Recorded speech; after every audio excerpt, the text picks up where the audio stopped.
Tonight, we also have a conversation in regards to that on matters state of the nation. We're going to discuss the upheavals in the political space and, of course, matters to do with healthcare and, of course, education. All right, you don't want to miss that particular conversation that will be coming to later on in this particular program. Starting it on our socials at EBN TV Kenya, that is on Facebook, at EBN TV, that is on YouTube, and our SMS line is 23059. Now, the insight starts now. And the Independent Electoral and Boundaries Commission, that is the Iebc Chief Executive Officer, Hussein Marjan, has resigned from his position. The Commission confirmed on Tuesday evening in a statement. Iebc Chairperson Erastus Edang said the resignation follows a mutual agreement to terminate Marjan's services.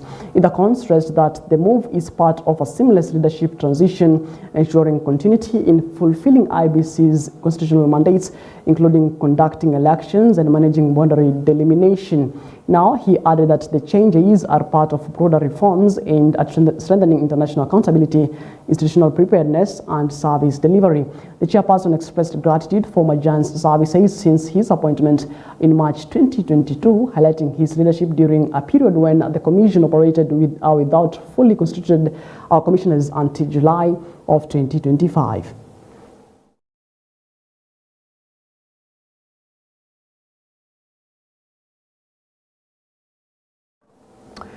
All right, moving on, Busia Governor Paul Otuoma has filed a report with the Ethics and Anti-Corruption Commission, that is the EACC, following investigations into an alleged illegal awarding of tenders worth 1.4 billion Kenya shillings. And according to the governor, 26 companies linked to close associates of the senior county officials are suspected of receiving the funds unlawfully.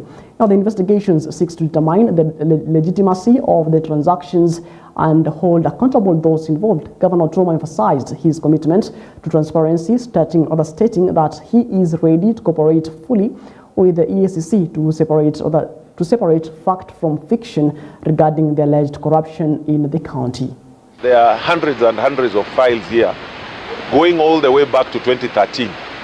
And I'm sure they will be in a better position to give you those answers, rather than mentioning people's names, and that is not within. I just came to answer what concerned me as a governor and which I have done. But if there are any specific issues, I think those ones you can talk to them.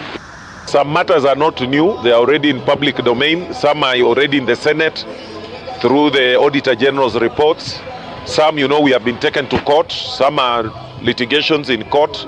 So these are already matters before the public domain. We wish to clarify that it is not an arrest, but it is come to record a statement as we pursue. But if they are to be found culpable, of course, the law will take its course. All right, moving on to matters politics, the Azimio coalition has agreed that Wiper Party leader Kalonzo Musyoka will succeed the late Raila Odinga as the coalition's leader. The decision was reached during a meeting held on Monday, attended by several senior leaders, including former President Uhuru Kenyatta. The coalition's top committee also announced that the removal of Junet Mohammed, the minority leader in the National Assembly, from his position as Secretary General of the Alliance. Now, the move signals a significant reshuffle within Azimio as it prepares for future political engagements, consolidating leadership under Kalonzo Musyoka. Now, the coalition has emphasized the need for unity and continuity as it navigates the evolving political landscape in Kenya.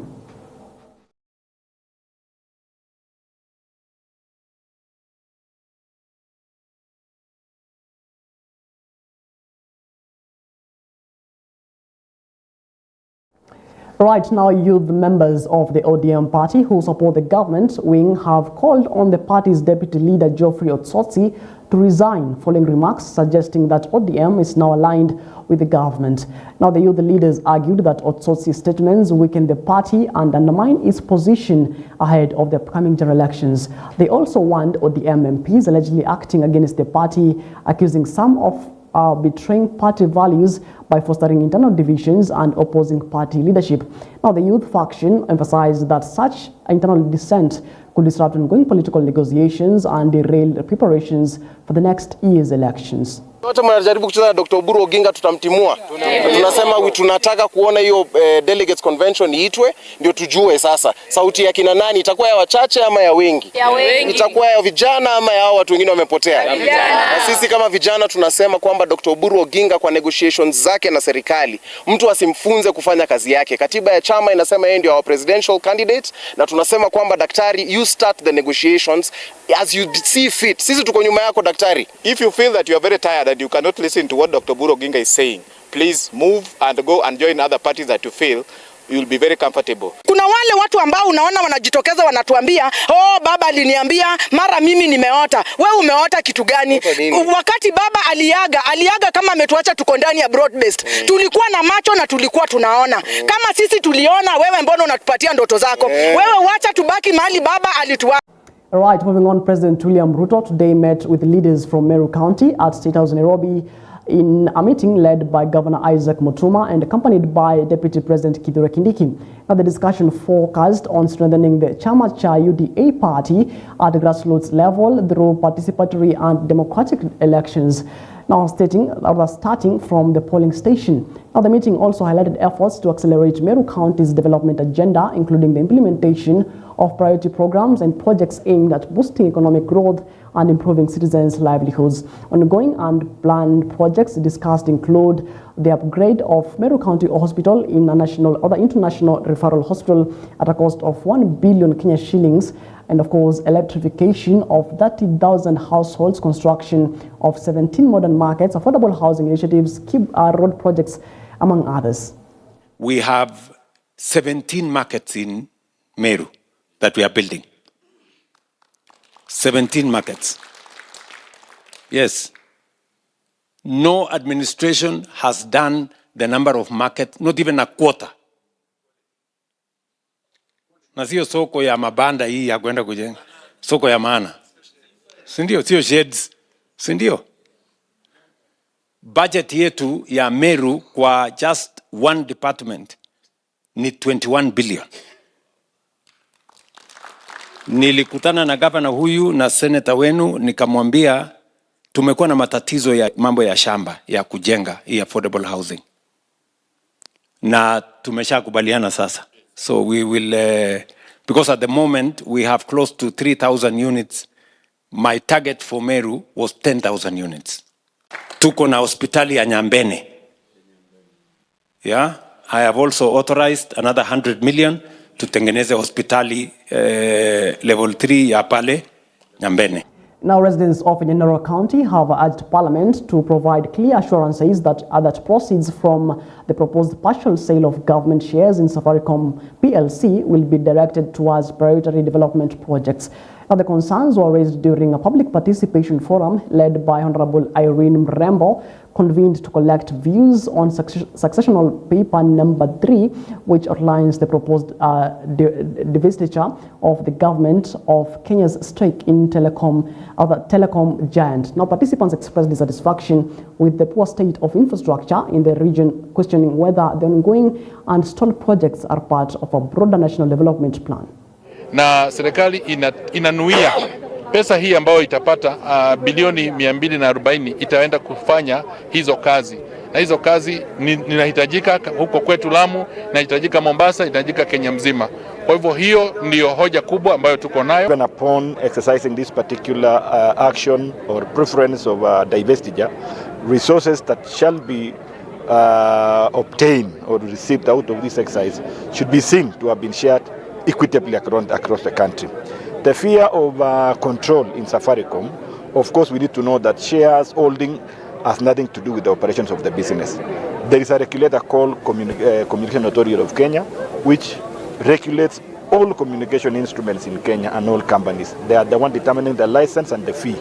And that means it will increase ownership to 55%. But the operations of the business, the running of the business, the regulations of the enterprise or entity will still remain to be the sole function of the government of the day.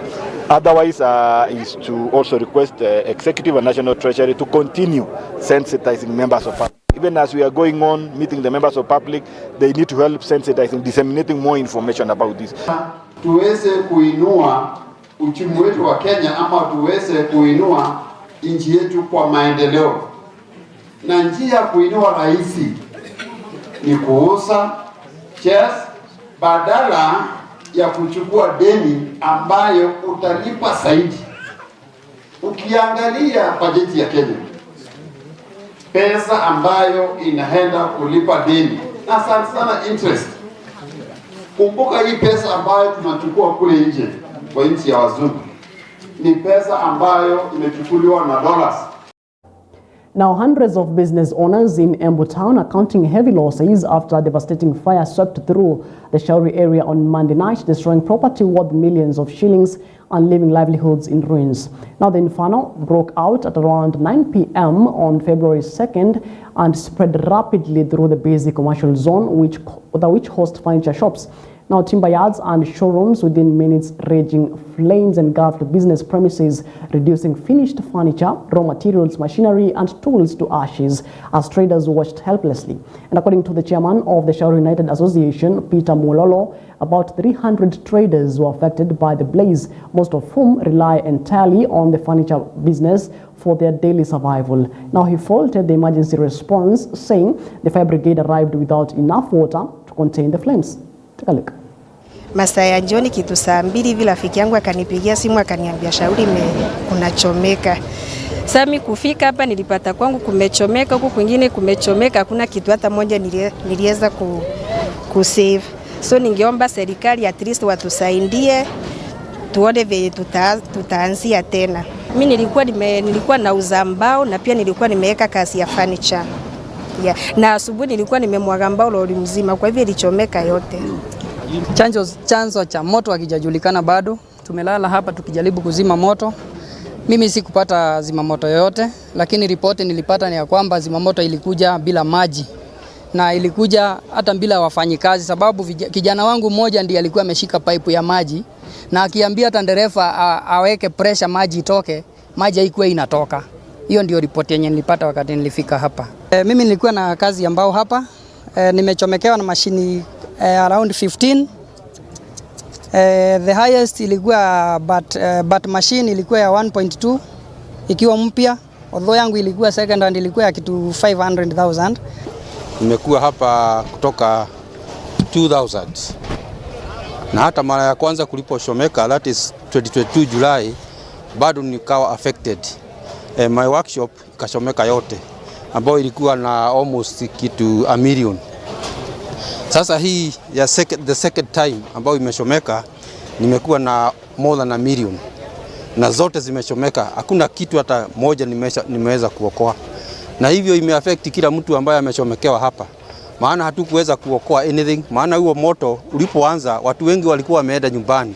Sasa tumebaki hivyo, hatuna mahali ya kufanyia kazi, hatuna machine na hata hatuna shida sasa tutaanza wapi. Now, the Coast region has recorded a notable decline in crime, with the reported cases falling to 1,092 by the end of 2025, down from 1,254 in 2024 and 2,101 in 2023, marking a significant improvement in the public safety. Now, the reduction reflects strengthened security coordination between law enforcement agencies and local communities across the region. Speaking during a prayer and Thanksgiving ceremony held to celebrate the region's end-of-year achievements, Coast Regional Police Commander Ali Nuno credited the positive trend of close cooperation between residents and security agencies, as well as the rollout of enhanced security strategies. We had end-of-year celebrations for a Thanksgiving ceremony, and I want to appreciate each and everybody, those who found the time to come and celebrate with us. Indeed, the year 2025 has been a successful year for us.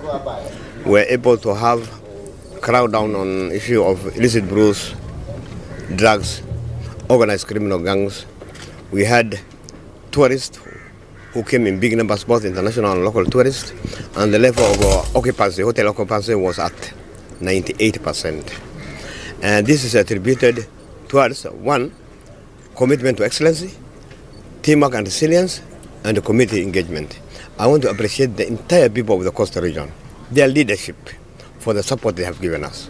I also want to thank each and every officer in the rank and file within the National Police Service. Police work is a team spirit. Security starts with you. Please, let's work together to make coast better. Thank you very much. take this opportunity to thank the Regional Police Commander, Coast Province, for welcoming us to the end of the year party. It is a rare occasion when we are invited to attend a police function. Even though I was a police officer, I retired. But still, it shows they respect even retired police officers. We have met even with Mr. Kazuzu here, who was retired about over 20 years ago. He was a commandant, he was a director of personnel at the police headquarters.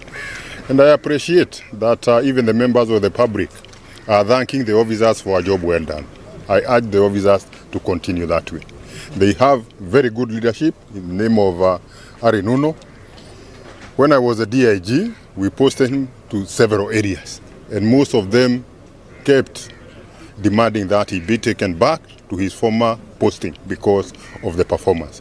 So it is not only in Coast Province where he has performed well, in several areas he has done so. We know him as a hard-working officer, good leadership, and that is why you have peace at the Coast Province. Nakaa namna gani? I'm age 66 years now. Lakini wengine tukionekana wengine wanafikiri ati mimi niko 50. Nimepita hiyo. Retired police officers, if you are starting preparing even when you are going for retirement, you are going to enjoy the retirement because you don't have a boss who keeps calling you. You don't have to wake up at 4 a.m. to do the morning call up with the regional police commanders. You have your own time. So I urge all the officers to plan ahead. Don't plan late. At when you are age 55, that is when you are preparing for your retirement. Start immediately you are employed. All right, moving on, schools in Abogeta and Igonji sub-counties of Imenti South constituency have been severely affected by droughts. Had been affected by drought have received food assistance from the national government through the efforts of the area member of parliament. Now, the food relief was officially distributed to learning institutions in the two areas, with the local administrators and education officials praising the move as timely and crucial in supporting education. Abogeta Deputy County Commissioner Richard Tuwei and Imenti South Sub-County Director of Education Ambrose Tip said the program would greatly improve school attendance and enhance learning. Now, speaking during the distribution exercise, the two leaders noted that many parents are struggling under the harsh economic conditions, making it difficult to provide adequate meals for their children. They said the food support will ease this burden and allow learners to concentrate better in class. We are happy we received some donations of relief food because of the different populations. Wanafunzi, the number of students, it has been shared fair, and we are calling upon the head teachers wakipata chakula hii isaidie wasasi kwa sababu ya ukame. Tusipate watoto tena wakienda lunch wakiwa na shida mingi, wamefukuzwa maneno ya chakula kwa sababu you have this. We expect the government to continue giving us the relief. On behalf of Ministry of Education leadership, I think this is one way of boosting the welfare of the learners in our schools, and we really appreciate. And I think this is one way of supporting each other. I think this time round, we cannot have any excuse why we cannot perform in terms of academic. Sababu sasa walimu wamepunguziwa mzigo, hakuna sababu yoyote ya watoto wetu kutokuwa shule. Waende shule, na najua Meru itaenda mbele, South Imenti ikienda mbele. Tashandra Kmwiti ambaye ni mbunge wa eneo hili la South Imenti, with his own wisdom aliamua kwamba mashule they are the most affected, so akasema bandara ya kwenda kupea watu kwa kijiji na itatosha, let us give the schools na ndio wanafunzi waweze kubenefit na waendelee kukaa shule. On behalf of the learners, the teachers themselves, at least this time round, we are going to remain in a school comfortably, because when the stomachs are full, even learning will take place. Itapush watoto wetu mpaka waende maybe mid-term ama head-term, na chini huko kuna kiangazi kubwa sana, sio kaa shule za juu hapa. Tumeshukuru sana juu ya hii chakula. Tumepata rice wa chakula saa 7 na wengine watarudi nyumbani wakiwa wameshiba na watakuwa na tatizo la kuja hiyo siku inayofuata. Juzi tulikuwa tumepata mchere mwingine na tukagawa, na sasa hii wametukumbuka tena pande ya chini yenye ilikuwa imefinyiliwa sana, wakasema yote isaidiwe. Kwa hivyo tunatoa shukrani zetu kama watu wa Igoji, na tena tunasema sababu sisi kama watu wa Igoji sasa tumeanza kuinuka kimasomo. Sisi tulikuwa nambari 2 kwa the whole county, na in South Imenti ni sisi tulikuwa tunaongoza. Sasa tumeanza kujijua, tunaenda sasa na tunajua sasa watoto wakiwa nakula watakuwa na muda mrefu wa kukaa na walimu kwa class. Kwa hivyo performance yetu sasa the mean grade itaenda juu.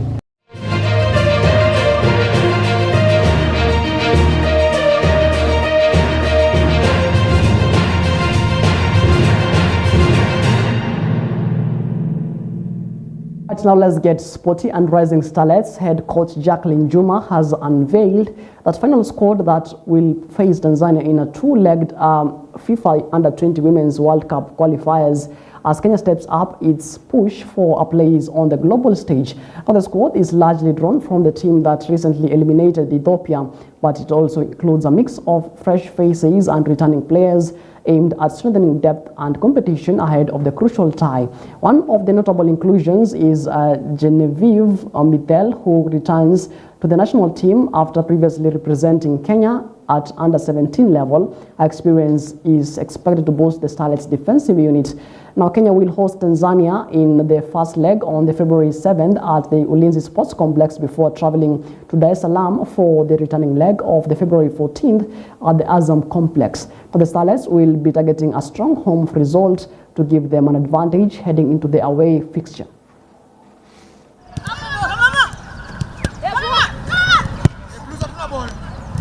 First kitu inani motivate, siwezi sema ni rahisi ama ni ngumu. Inalingana na vile player ameprepare mentally, physically, na pia venye nimetrainishwa. Kitu ya kwanza ni kwangu inani motivate, like naona ni kama vision ya World Cup iko na ingine mbele. Kama tulimake it under 17, hii iwezi tushinda. Tupia najua Tanzania pia wameprepare. Say kuna tu one thing inatuseparate, vile wewe mchezaji umejiweka na venye utaenda ku approach your game, kwa sababu mentally tunajua tuko na kitu mbele which ni World Cup tunaenda, but tutaenda tu kwa maneno, tutaenda na hard work na passion vile tuna give kwa field na venye tutajituma hiyo game, na niko na imani na God, always God ndio kila kitu. Yeye ndio wako mbele yetu, sasa yeye ndiye atatuonyesha the way to World Cup. Yeah.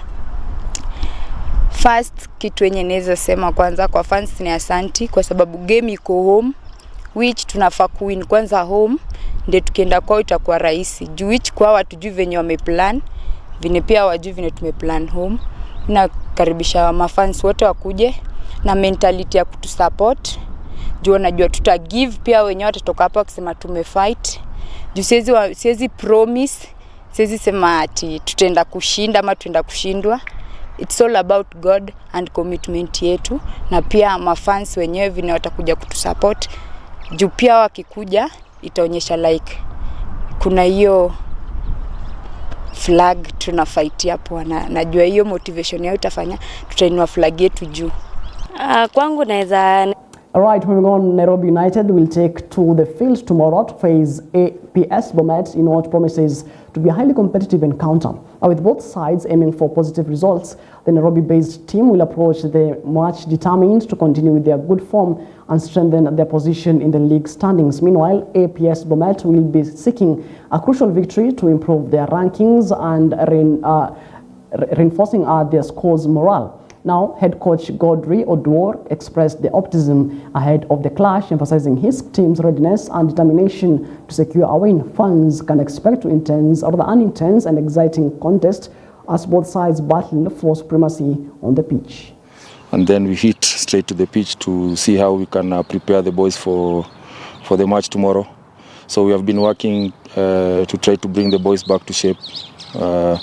We hope that tomorrow they will be present in this match and give us a win that we really desire to have.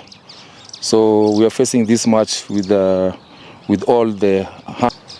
This is why we have these competitions. So we have no option. We have to see how best we can prepare the boys, make them recover, try to motivate them so that they can be lively in the coming match, despite the few hours that we have gotten between match, traveling, and the next match. Honestly, it is very interesting because it is challenging us coaches. It is challenging the players. It is showing how we can prepare ourselves and see how best we can get results out of these fixtures. Yes, we understand that after AP Bomet on Wednesday, we play on Sunday against Wydad. So you see, it is a matter of playing, having a lot of recovery, motivating the players so that they be lively in these matches.